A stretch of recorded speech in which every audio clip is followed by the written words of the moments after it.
Hello, let's go over how we can enroll a learner in a single course on Home Care Institute. First, we'll need to find the course that we're going to enroll our learner in. We can do this in the training catalog. It should be on the right-hand side of the home page, beneath your My Training, My Knowledge Program, and My Messages.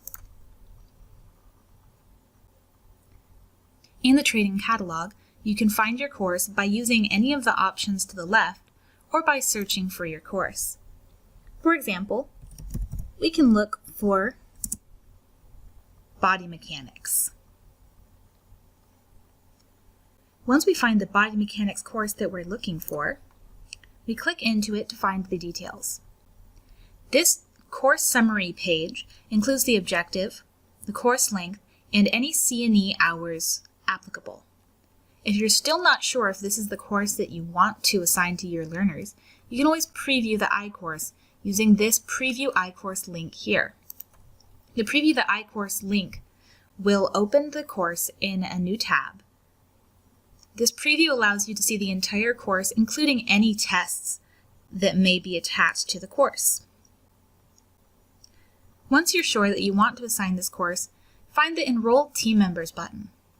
While all learners have the Enroll Me button, only managers and site administrators will have the Enroll Team Members button. If you don't see this, you'll want to contact HCI support. Now we're on the enrollment page. The first thing we're going to need to do is select employees. You can use any of these options to select your employees and fill in this window here. At the bottom here, you see we have some shortcuts. My Direct Reports would be most useful for managers. This would allow them to include all of the users that they have access to. My Direct and Indirect Reports would be most useful for site administrators. This would allow them to see all of the users that they have access to. You can also search by name. If we don't fill in any search fields and just hit search, we should be able to see our entire user list. We can select one or many users. We hit select. We see a preview here. We add them to our preview window. You can go back in and search as many times as you need and continue adding users to your list. Once we're done, we move on with our enrollment process. The last step is to select a due date if you're going to use one. Click this icon here, and you can either use the arrows to move through the months, or you can click on the title to quickly move through the months and years. Once you're sure that you have the due date if you're using one and the correct employees, you can just hit Enroll Now. And you'll receive an email as soon as that's completed. Now let's go back in and look at some of our options. So we just quickly went into the Browse Training Catalog. That was from the homepage, Training Catalog. I used a search, but you can also use topics. We have a large number of topics. The number in parentheses indicates the number of courses that this applies to. We also have type. Type is going to refer to who provides the course. iTacit and ITK are partners with Home Care Institute. Home Care Institute is, of course, us, so these are our in-house courses that we're solely responsible for their content. iTacit is a partner of ours that offers primarily introductory courses. Unfortunately, iTacit courses, like this one here, do not offer any C&E hours. The other type is ITK. This is another partner of ours, and they offer primarily aid courses, like this one here. When we click in, we'll see that this one does offer certified hours for aids. So let's look again at what's inside that course summary page. We mentioned that we had the course length and the C&E hours. It'll also mention any expiration date for those. Typically, that will be 3 years.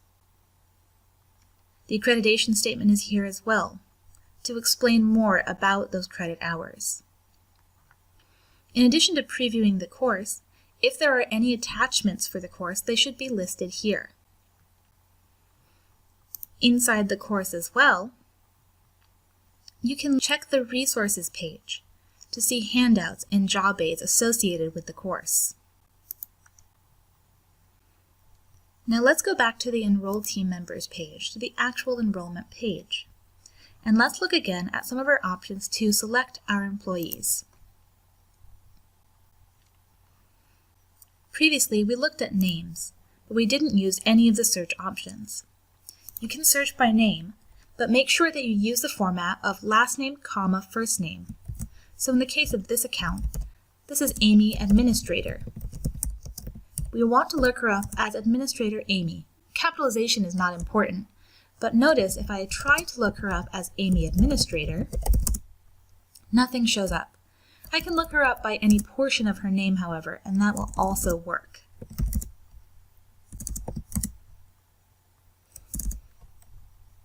Employee number, when it's used, will be the same as username. You can also search by role or business unit inside of this employee search window. The benefit of doing that here, as opposed to in this section, is that in this section you won't be able to see the names of those people. You'll only see the number of users selected. If you search for a role or business unit inside of the employee search window, you'll be able to see exactly who is included. So for example, if we wanted to search for RNs, our HHRNs and our HAWSRNs, you can select those roles and hit search. Now I can see exactly who is included in that list, and I can select all of them. Likewise, I can search by business unit. This will only be applicable if you're using business unit level 2 or level 3 to subdivide your organization. This will be a part of your user list. You can always just hit search and it will show you your business unit. This arrow here will expand your business unit to show any branches if there are any. If you don't see an arrow, as in front of Team 1, you're not using any subdivisions, so there's no need to look up users by business unit.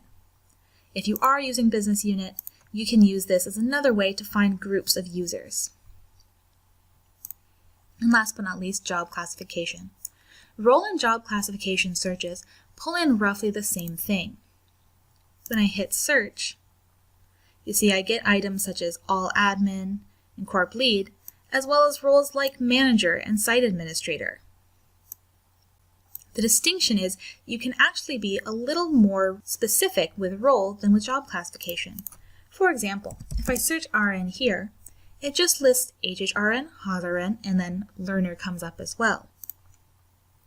If I go back to role and I search RN, you see that I see not just the title, but I see what business unit they're in, what business unit that's a part of, and I can even see what manager that role reports to. They function very much the same, but for the purposes of enrollment, you might find it easier to use job classification, where you can simply select the two job classification codes. Last but not least, I want to point out more search options. For the purposes of enrollment, it shouldn't be an issue, as you'll want to only enroll users who have active accounts.